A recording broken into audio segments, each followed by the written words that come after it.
This is my 1999 Honda Shadow Aero 1100 or VT 1100. Now, I know what you're thinking.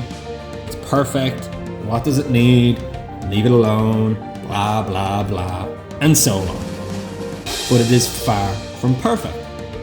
It's what we call a 10-footer. It does have some imperfections and some issues, such as this flasher bracket. It's not even held on by a nut. And this.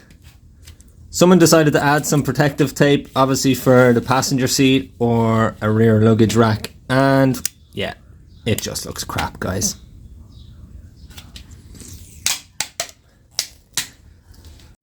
And it's just got the usual imperfections, guys, from use and age.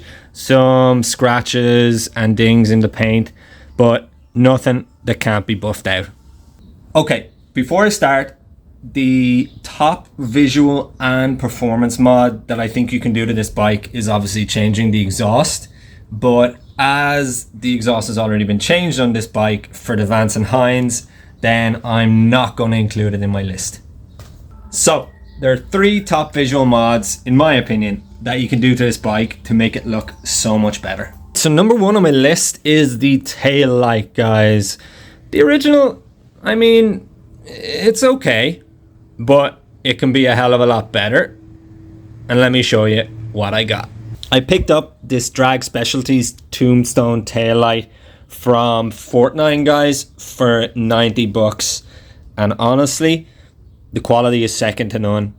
It's going to look incredible on the bike, and it's just really good quality. I recommend anybody making this change if you've got a Honda Shadow. Number 2, guys, are these chrome fender tips from National Cycle. These are straight fit for the Honda Shadow 1100 or VT 1100. So yeah, and the quality is amazing. Super shine off the chrome, and the fitment is just 2 bolts on the back. And they also give you a diagram, so you pretty much can't go wrong with placement.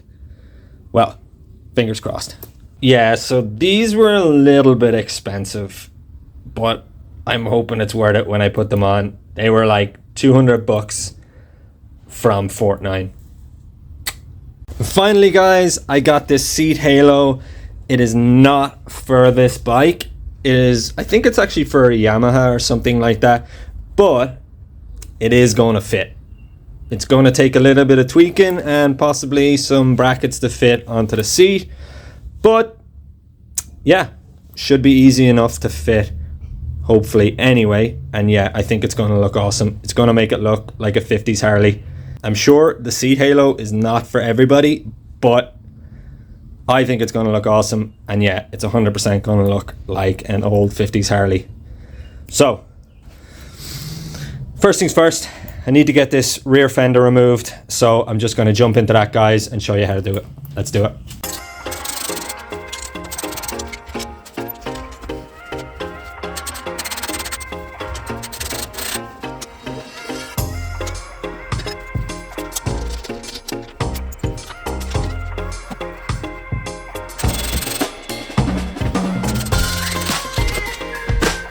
Alright, guys, so on the bike you can see here that you can actually disconnect all the wires, so you can just take the rear fender completely off.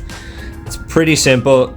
I took a photo of the wiring connections just so I remember, but it's all fairly simple. It's blue to blue, brown to brown, orange to orange, green to green, and green and yellow to green and yellow. Fairly simple. So I'm going to go ahead, disconnect them, and then take the rear fender off. So on the inside of the fender, guys, when you flip it over, you can see that it's literally just 3 bolts holding in the old taillight, and your wiring then is connected here. So I'm going to loosen up these bolts and pull the light away from the fender and see what the connections are like, and we can go from there. So as you can see, guys, on the back, the bracket sits nicely on the back of the fender. The wiring is connected up to the main light and then also runs through the light, which is kind of strange to bring it down to the flashers. So I'm going to have to figure out some way of routing the flasher wiring, because I don't think it's going to sit at the back of the other tail light, but we'll have to figure that out. So I'm just going to remove the bracket from the back of this light and just cut the wiring so that I have a bit of length to attach it to the drag specialty tail light. Alright guys, so this is how the bracket looks after I've taken the light off. And I don't want to take any credit for what I'm about to do, but there's a video on YouTube by a guy called Second Kick Moto and Auto, something like that, and he actually does this conversion as well, but he does it in a way that we can actually use the old bracket to mount the new light. What I have to do is I have to actually cut this old bracket, because we use the top half of the bracket but we don't use the bottom half of the bracket, because the bottom bolt on the new light fits perfectly into that hole. So we just need to make a little mount for the top half here, which I'm going to do now. So I'm going to cut this.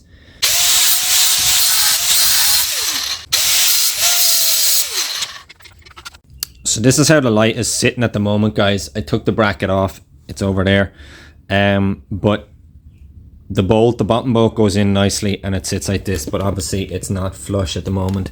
So with that, there's just too much wiring here sitting at the back of the light for it to sit flush. So what I'm going to have to do is I'm going to have to reroute the flasher wires so that they're underneath, and the only wires that are coming through are for obviously the light, the tail light. I don't know why they did this. Obviously it's tidier, but yeah, I don't know why. So I'm gonna cut the wires, route them underneath, connect them underneath. I'm gonna get that done first, and then I can come back and start working on the bracket for the tail light. So, alright guys, so I have the tail light loosely hooked up and all the wiring underneath inside the fender. I'm gonna put the fender back up onto the bike and just connect everything back up and see if the tail light is working, because I don't want to start tidying everything up if the light isn't working. So let's try that. We got running light and we got brake light. Nice. All right guys, so now that everything's working, I need to tidy up this wire. I'm going to shorten this wire, and we need to get the bracket onto the back of this. So yeah, let's just jump into that and get it done. So I have cut and bent the bracket. As you can see, I just need to drill 2 holes so it'll slot down, and then we'll be able to see how it sits and loosely be able to make the connection. So I'm going to jump into drilling out the holes now. 3 hours later. So that is the bracket attached, fully attached and ready to go on. So I'm going to hook the light up to the back fender, tighten everything up, and then we're going to start shortening this cable.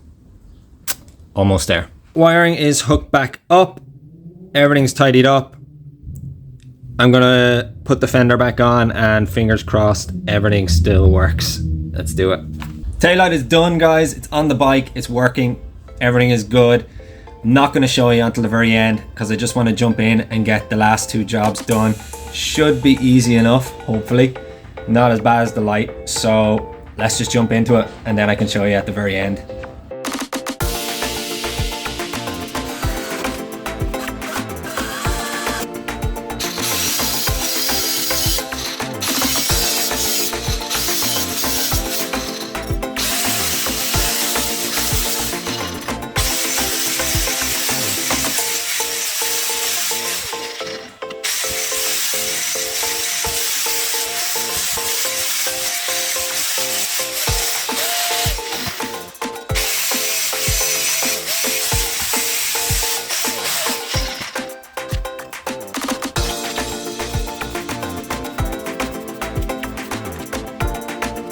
Alright guys, everything is on the bike.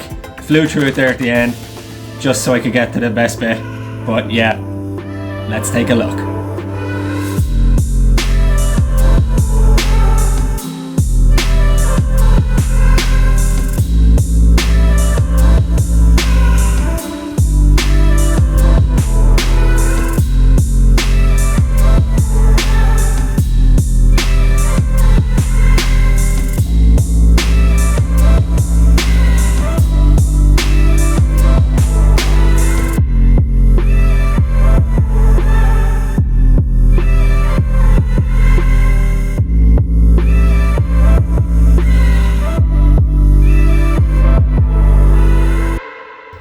But that's it, guys. The Honda Shadow is finished and I'm absolutely delighted with it. I think it turned out awesome. But let me know what you guys think down in the comments. It's obviously personal preference for visual mods, guys, but I think these 3 mods make a big difference to the Honda Shadow. We've got tons more content coming up, guys. We're going to switch it up a bit, so stay tuned for that. But as always, please hit that thumbs up, hit the subscribe button because it really helps out the channel. And until next time, guys, sláinte.